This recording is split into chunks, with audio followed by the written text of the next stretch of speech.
Hi everyone, my name is Kat and I'm the in-house LinkedIn trainer. Today we're going to be going through some ways that you can market your business and yourself on LinkedIn, how to optimize your profile and your company page, and some features that you should be utilizing. So this webinar is going to focus mainly on organic ways of marketing, but if you're interested in learning more on LinkedIn analytics, paid ads, and premium features, we will be doing a more in-depth webinar on that as well later on. So with that being said, I'm going to get started with some information on the importance of using LinkedIn. LinkedIn is the largest professional marketing site with 500 million users, at least the last I checked, and 40% of LinkedIn users use the platform daily. The site is growing in usership, and they've been adding many new features and improvement over the last couple years. And that has brought engagement up significantly and added some things that you can really benefit from for your company and for marketing yourself and your brand on LinkedIn. So I'm going to start off the webinar by talking about how you can optimize your LinkedIn company page. Starting with branding and brand recognition, there are two important visuals to be aware of in your LinkedIn company page, those being your logo and the banner image. You'll want to make sure that the branding across all of your social media channels is consistent as far as using the proper logo, messaging, and colors, and make sure that your logo is included in your profile image and that your branding colors and messaging is displayed within the banner image. You can also use your URL, or rather include your URL and central phone number in your banner image and include a call to action, a tagline, or a hashtag as well. In addition to your primary banner image, you can create a banner image to showcase an upcoming event or a product launch, or share your company culture with photos of your team and stuff that's happening around your office. And these can be switched up incrementally when you have these events coming up and when you want to showcase something new. So when it comes to your company description, it should speak directly to your prospects. And while it is perfectly acceptable practice to just transfer the About section from your website over to your company page, if you want to improve upon that and stand apart from your competition, use this opportunity to tell your story and speak directly to your page visitors.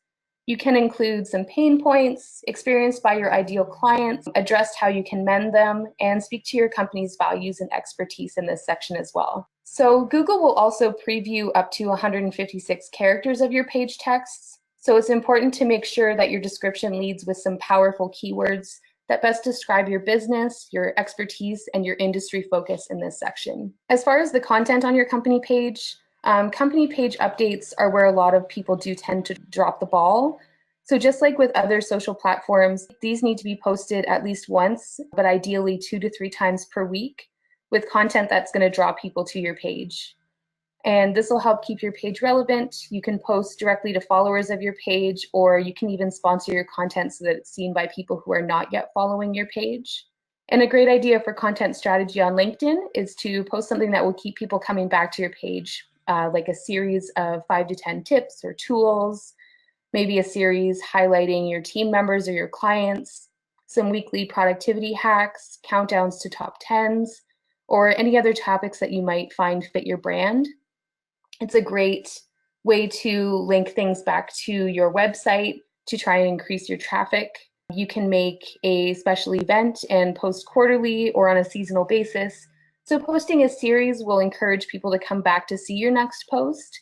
And it's also going to allow them to scroll through the past posts and see more of your content that they might not have been aware of otherwise. So make sure that in all of your content on LinkedIn that you're being helpful and informative, and try not to be salesy. At least 80% of the content that you're posting should be informative, and no more than 20% should be selling. And that's not to say that you need to have 20% of posts on your LinkedIn company page selling a product or service.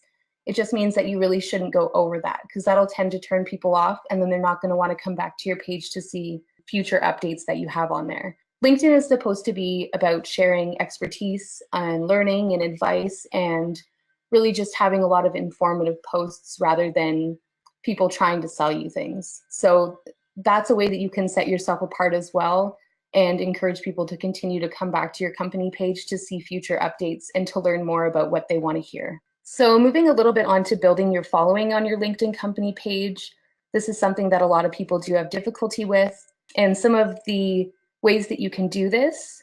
Firstly, you need to make sure that you're posting the relevant content on your page so that people are satisfied with it and they continue to return, and they'll actually want to follow your page to see your future update. You also want to do some cross promotion.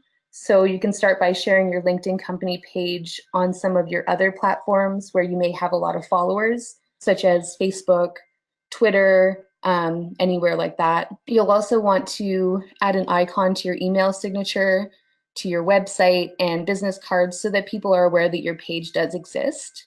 And you'll also want to share the page to your personal profiles as well so that your connections can come over and like the page and follow it and see your updates there too. Another great way is to send out an email blast to invite people directly to follow your page and to encourage your team of employees to regularly share and engage with the content that's on your page so that people in their circles can see it as well. You can also invite your own friends and family to the page and ask them to do the same as far as sharing out your content or inviting people that they think might be interested in seeing your content. If you want to invest in building your following, there's also the option to use sponsored content.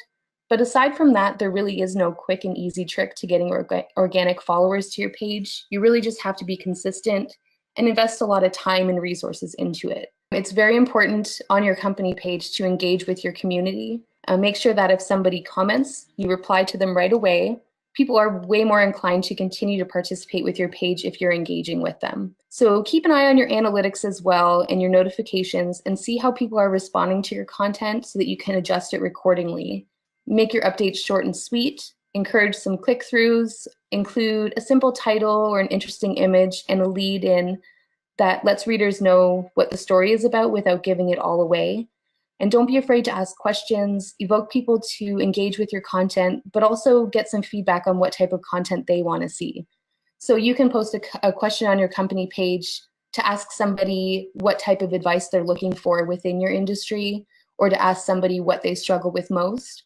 And generally, people will respond to those types of questions, and that increases your engagement, but it also gives you some insight into what you should do for your future posts. Any page that engages with its users tends to get a lot more engagement in return. If people are replying to your comments or your posts rather and not getting any reply from you, they're not going to want to come back and do that again. So you have to make sure that you are giving them a lot of your attention in that sense. So moving on a little bit from your company page optimization, I just want to talk a little bit about showcase pages. It is a similar feature to your company page, but it's also different in a lot of ways. So showcase pages enable you to promote certain products or services to specific customer segments. And these pages are used as an extension of your LinkedIn company page. So for example, a company like Adobe may want to have a showcase page for their Creative Cloud services to promote their specific software, and they do have that enabled. And you can treat your showcase page as a mini LinkedIn company page for that specific product. You can create up to 10 of them for your company page, but if you do require more, you can reach out to LinkedIn support and request more, and they will help you with that. And once these showcase pages are created, they're going to be shown on your company page right below your About section. So it's a way to get people to go from your company page where there might be a lot of information with only a little bit of it that's targeted towards them, and they have an option now to go to a showcase page where you might be sharing something that's more relevant to them specifically. So in the example of the Adobe page, they have their Creative Cloud page that's targeted mostly towards photographers and designers and that type of thing. So by having them come over to that showcase page, the content that they're going to be seeing will be more tailored to them, so they're more likely to visit that page more often and less likely to unfollow it if they're seeing content that doesn't apply to them like they might on the main page. One of the unique things about showcase pages is that they have unique names. So similar to a URL, there's no duplicate in that sense. So it allows you to be very specialized and also to not get your showcase pages confused with another company's showcase page. So in the website area of your showcase page, you can include a link to the corresponding product or service page of your website, and you can experiment with your content there by pinning maybe a status update to the top of your page, engaging what kind of response is received from your followers. Creating, growing, and maintaining these company pages and showcase pages takes a lot of time and resources and a lot of commitment. So you can't simply set them and forget them. You do need to follow up and do a lot with those pages to make them successful. And if you wanted to create a showcase page for your company, you can simply navigate to your LinkedIn company page, open up the admin tools on the top right corner, and it'll bring down a drop-down menu where you can then create that page. So here's just an example of where you might find a showcase page. And again, just using Adobe as an example, this is their main company page. And if you just scroll down a little bit, it showcases or shows you their showcase pages there rather. So if you were to click on the Adobe Creative Cloud, it would bring you over here. And you'll notice this does look very similar to a company page, but it's just more focused. Now moving on to optimizing your personal LinkedIn profile. One of the most important things you can do when you're optimizing your LinkedIn profile, and one of the first things you should do before you do anything else, and one of the things that people often overlook, is to make sure that what you're putting out there is visible to everybody. So be sure that your posts are public. And if they're not public, people are unable to share them onto their pages. They're not going to show up in any Google searches unless you are a connection of that person. So these options to change the privacy of your posts can be found and changed in the section Edit Public Profile and URL. And under there, you would just click Edit Visibility, and you can actually customize this section to be specific about who you want to see your updates. But if you're using your profile for any marketing purposes, I would recommend just having it public. Next, you're going to want to develop a headline that goes beyond just your job title on your profile. Your LinkedIn profile headline defaults automatically to your current title and company, but you can edit that in your profile edit section. So try to make it compelling and unique. This will be the first thing that people see about you and in your specialty industry focuses and what you want to be known for. You can also add some past projects to your profile, accomplishments, awards, some volunteer experience, any courses that you may have completed, and anything that can really enrich your profile and show that you're experienced and that you have a well-rounded list of skills. You're going to want to use a professional headshot on LinkedIn if at all possible. A lot of statistics show that profiles with photos, and more specifically professional headshots, get a drastically increased number of views. And if you don't have a photo on your profile, people are way less likely to want to connect with you. If you have a selfie posted on your profile, it just kind of tarnishes your image of being a professional. So if you can hire somebody to take a professional headshot, that's a really great investment to make in general for your business, but especially on your LinkedIn profile so that people perceive you as being a professional. So you're also going to want to make sure that your profile is properly linked to your company page. And that way, when people navigate to your company page and click on the list of employees that's shown there, your name is going to show up on that list. This is a great way for people to find you from your company page, and also a great way for them to find your company page from your personal profile. Additionally, if someone is searching for you specifically on LinkedIn, which a lot of people do use the platform to find prospects, they might type in your name as well as your company name to try and narrow the search down a little bit and make sure that they're getting the right person. So having that set up properly will assist them in finding you and connecting with you and building that relationship. So another thing that you're going to want to update is your summary on your profile. And this is where you have really the most freedom to make a great impression on your followers, a great first impression. You'll want to begin your LinkedIn summary with a simple statement about what you do. Utilize some keywords that you want to be associated with, and add a short synopsis of your experience. Emphasize how your experience and accomplishments in your field are valuable to your prospective clients. And you'll also want to include some sort of a call to action at the end of your summary.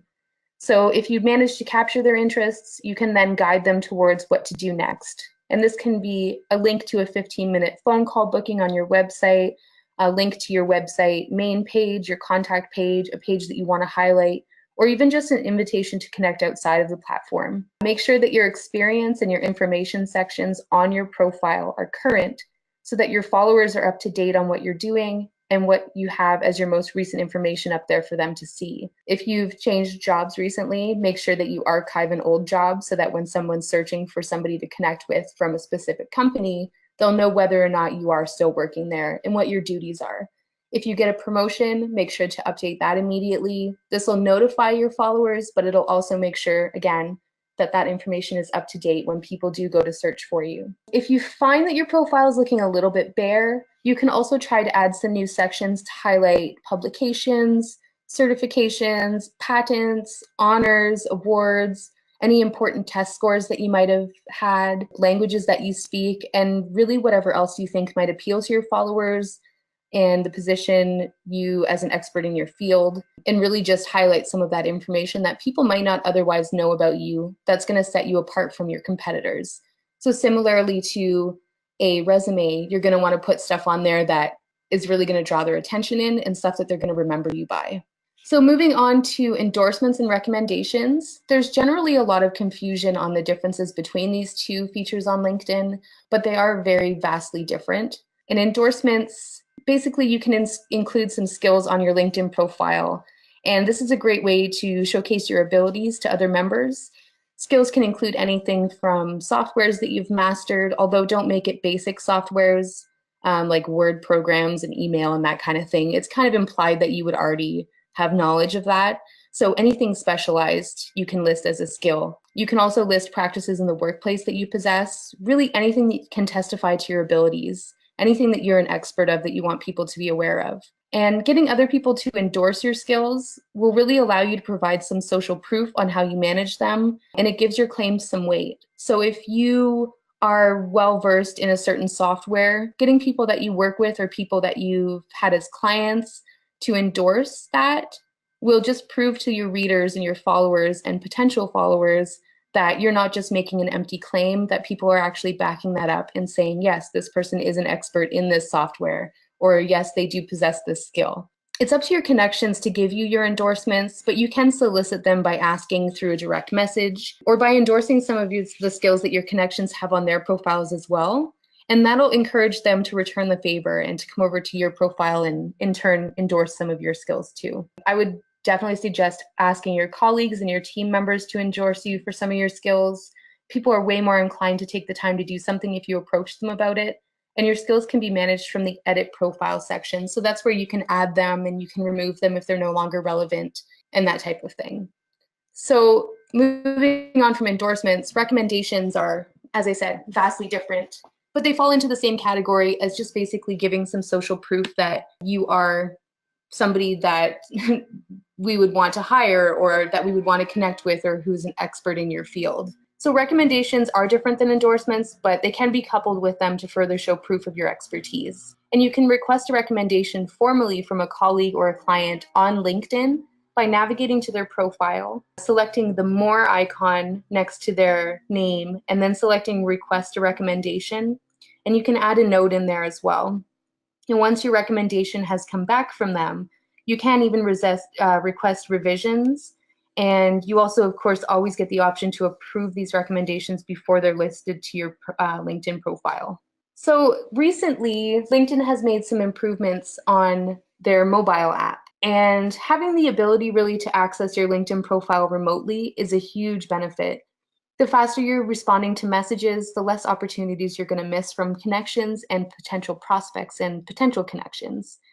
So LinkedIn does have a pretty great mobile app that allows you to do most of what you can do from the desktop site with just a few exceptions. And the major things that are missing from the LinkedIn mobile app are the analytics and the ability to use LinkedIn Publisher feature. Additionally, some features available in LinkedIn require downloading additional apps to use. So for example, LinkedIn Groups, Sales Navigator, LinkedIn Learning, and the Recruiter feature, these all have their own separate apps to download. So if you are going to download all of the apps, just a recommendation to make a folder on your phone and store them all there, at least until they're able to come up with one app that provides you access to everything in place of these. So one thing, however, that you do have exclusive access to from the app that you're not able to access from your desktop is the ability to upload videos directly to LinkedIn. And this is a fairly recent development that was rolled out, I believe, August of 2017, and one that not everybody knows about or is taking advantage of. So it's a really great time to start using it to set your content apart. So just go to a little more detail on LinkedIn video. The benefits to using LinkedIn video, as opposed to just posting a link to YouTube or to your website where you have a video already uploaded, is that LinkedIn, just like most other social platforms, exclusively favors content that does not take you outside of LinkedIn. They want you to stay inside of the app or the platform so that they can make more money from advertisements, they can benefit from premium users and advertise for that service, and generally just keep you from leaving the site altogether. They really want you to, spend as much time as you can on there. And as a result, they do favor content that is native to LinkedIn, like LinkedIn publisher posts as opposed to blog posts, and photos uploaded directly to the site as opposed to photo links, and of course, native LinkedIn video rather than something that's stored on another platform. So it's no secret, obviously, that video content on social media platforms does get more engagement and is shared more often than other content. So I'll just go into a little bit of detail on how best to use LinkedIn video, especially for marketing and business purposes. So simply to access the feature, first of all, as I mentioned before, you do have to be using the mobile app, and it is pretty straightforward. So on the home page of the app in the top right corner, you'll see two icons, and one of them is a camera and the other is a video icon. And if you don't see both of these icons, you may just need to update your app. If you haven't updated it recently, you probably won't have this feature available, so just make sure that it is always up to date. And if you click on either of these icons, and be sure that you've given the app access to your camera as well, a page will open up with the options to either take a new photo, take a video, or upload something that's already been recorded that would come from your camera roll or one of your albums. So when posting your videos, make sure that you're adding links to the description, tag people if you mention them, and use hashtags if it is relevant. So if you're attending an event and they have a specific hashtag that they use, do include that in your video, and that way other people at that event can find that video, and then, of course, if they've met you there, they'll want to connect with you as well. You can also include some talking points in the description to encourage people to watch, so just to let them know what the video is about. And again, without giving away too much, just sort of give them a little brief overview of it. Videos, of course, as well. 3 minutes is ideal for a video, just so that you're not losing attention from somebody, but it's also long enough that you have time to go through and make it valuable for them. So some uses of LinkedIn video. You can pre-record a professional video and have it edited as well. And this can be used to showcase your products or services or share a client testimonial, just that kind of thing. Something that you may have hired somebody to come to your office and do. You can just download these from your website, or from another platform, and then upload the content to LinkedIn from there. And if you're using this type of video, try to use a video that has burned in closed captioning, since they do play muted by default, and there's no option to add captions on LinkedIn. As far as a video for event coverage, a great use of this feature is to upload real-time event coverage to your LinkedIn profile.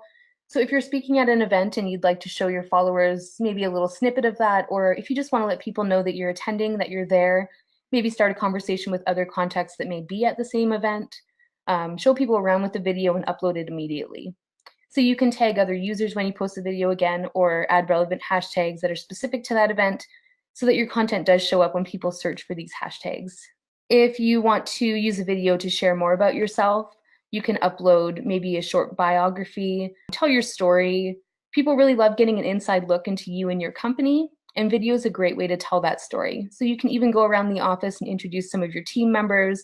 Make sure to tag them in your description when you upload the video so they're notified, and they have the option to then share it with their circles as well. Another use might be posting some productivity hacks, some tips, some question and answers, and content that, again, like we said before, would be reoccurring and valuable to your followers to keep them coming back for more and make them more inclined to click on your future videos. Another feature, of course, that you can use is posting some sort of an interview. So if you were to interview a client or maybe a staff member, share their experience with your company and give some social proof to your followers as well. There's really infinite ways to utilize video. So just keep in mind what your viewers may want to see. Always make sure that you're being professional, but don't be afraid to also be personable and share some content that showcases your company culture. You are allowed to have fun while you're maintaining a professional image. Just make sure that you have a plan for your video so it doesn't end up kind of going off the rails and losing focus on what you wanted to cover. Another use as well, is short form video. So this can be 15 seconds or less, just to show a really quick hack or a product. So maybe if you're doing something every Tuesday where you share, I don't know, a technology tip or something to that effect, or a life hack, just posting that consistently and making it a very brief video will encourage people to click on it again. So moving on past the video section, LinkedIn groups. So you want to be sure to find and join active LinkedIn groups that match your location or your industry and use them really as an opportunity to share valuable content and to network with other professionals. As far as content goes, try to make sure that you're not selling in these groups or you really won't see a lot of activity. And if you find a need that isn't already fulfilled by a LinkedIn group, you can even try creating a group yourself. Just know again, like we mentioned before about the company pages, that it is a lot of work to build membership, and this isn't the type of thing that you can really set and forget. So you're going to want to send out maybe an email blast inviting people to the group, invite all of your contacts that might find it useful, and really make sure that people are getting a lot of value out of what's posted there. That's really important because LinkedIn groups especially, people don't want to see people selling in there. It's mainly just to position yourself as an expert in your field, keep your name on people's minds, and build some really valuable relationships that you can then turn into maybe prospects or get some referrals from those people down the line. So I'm just briefly going to touch on analytics here. You really want to pay close attention to the data that you're gathering from LinkedIn and adjust your posting schedule and content accordingly. So if you're noticing that posts that you're putting out with certain types of images are getting a lot more feedback than other ones, or if something being posted at 9 a.m. is getting a much better response than something that's being posted at 5 p.m. And this does vary based on your industry, so there's no magic formula. But you want to adjust your posting schedule and your content for the future based off of those analytics. And I would definitely suggest checking in weekly and monthly to see how your posts are performing.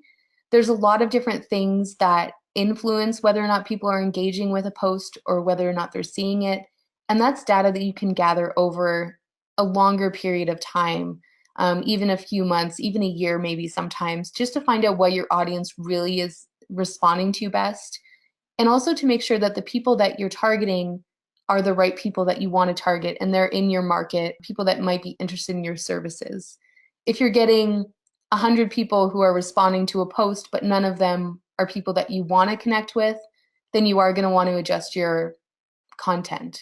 Another way to test effectiveness, of course, is to pin certain posts to the top of your page. And that way, when they go to your page, it's the first thing they're going to see. So you could have a certain post pinned to the top of your page for a month and examine the analytics afterwards and see, okay, 300 people saw this post, but only one person engaged with it. So what can I change about that to make it better? Use the data from your analytics to establish a baseline target and then create some short-term and some long-term goals to work towards as far as getting engagement and getting people to share your posts or getting them to contact you. So impressions, interactions, and engagement. Those are three, I think, of the main aspects of your analytics. Impressions are the number of times each update is shown to LinkedIn members. So this is similar to the Facebook reach. This is just how many people have scrolled through their newsfeed or gone to your page and seen this post. It doesn't mean they've read it. It doesn't mean they've clicked on it. It just means that it has shown up somewhere in their feed. Your clicks are the number of people who click on your content, your company name, or your logo. This does not include interactions with your posts. Your interactions, however, are the number of times people have liked your post, how many comments have been left, and how many times it's been shared. And then your engagement is a percentage, and this percentage shows the number of interactions plus the number of clicks and followers acquired divided by the number of impressions. So this is basically a number that shows you the percentage of people who have engaged with your content in some way based on how many people it's been shown to. So some of the benefits of using LinkedIn analytics for your company. The key to engaging your LinkedIn audience is knowing as much as you can about them. In the LinkedIn Analytics tab, there is an option to see the age of your followers or the people who are engaging, their gender, their location, what mobile or desktop platform they're using to see your content, all that kind of stuff. And having that information will really help you not only to adjust the time you're posting, where you're posting to, all that type of thing, but also the content itself. So you can replicate your success by viewing analytics from specific posts to see how they stand up against other methods and adjust future posts, like I mentioned before. So check for some similarities in the content, the topics, and what call to action was used. And again, the example, if a certain type of image is really being viewed a lot and you're getting a lot of response from that, you're going to want to use that, an image that's similar to that in nature for future posts. If you have a call to action for people to click on your website and you find nobody's clicking on your website, you're going to want to adjust that call to action as well to get them more interested. Maybe by offering them a free download of an ebook or a discount if they come over to your website right away, or just evoking some emotion from them or letting them know that there's a special offer or something very valuable to them that they'll find by clicking on your website. A great thing about LinkedIn Analytics is that you can really visualize your data. They have a various amount of charts and graphs that allow you to see everything in more than just numbers. And to find out what your demographic is responding to your content and target them via LinkedIn ads, analytics are great to find out exactly who you're hitting now and who you're not hitting, more importantly, so that if you are doing a LinkedIn ad, you're going to know who you want to target with that ad. And here's just a quick view. This page obviously isn't set up yet, but this is just what you might find in a company page as far as your analytics go. So it's going to show you the likes that you've gained in the last 30 days, comments, shares, and follows. And that's sort of just an overview of everything that's happened on your page. And this is the part where you can choose what you want your graph to display. So with whether you want to see impressions, clicks, shares, followers, that social engagement percentage, you can see all of that here displayed in a graph. And obviously this is empty again, but this is going to show your most recent posts and how people have responded to them. And this section is very, very useful as far as targeting your future content. So under update name, it'll just show maybe the title of the post that you shared. It'll show the date that it was shared, how many followers you acquired while that post was up, impressions, clicks, engagement, all of those things that we talked about before. It's all going to show that stuff sort of in a more easy to navigate area. And you can sort those by which post performed the best or which one maybe needed some help and that type of thing as well. So thank you very much for tuning in to this webinar. If you, again, are looking to learn more about specifics to do with LinkedIn ads, any of the premium features and that type of content, we are going to be doing another webinar that goes more in depth to those features.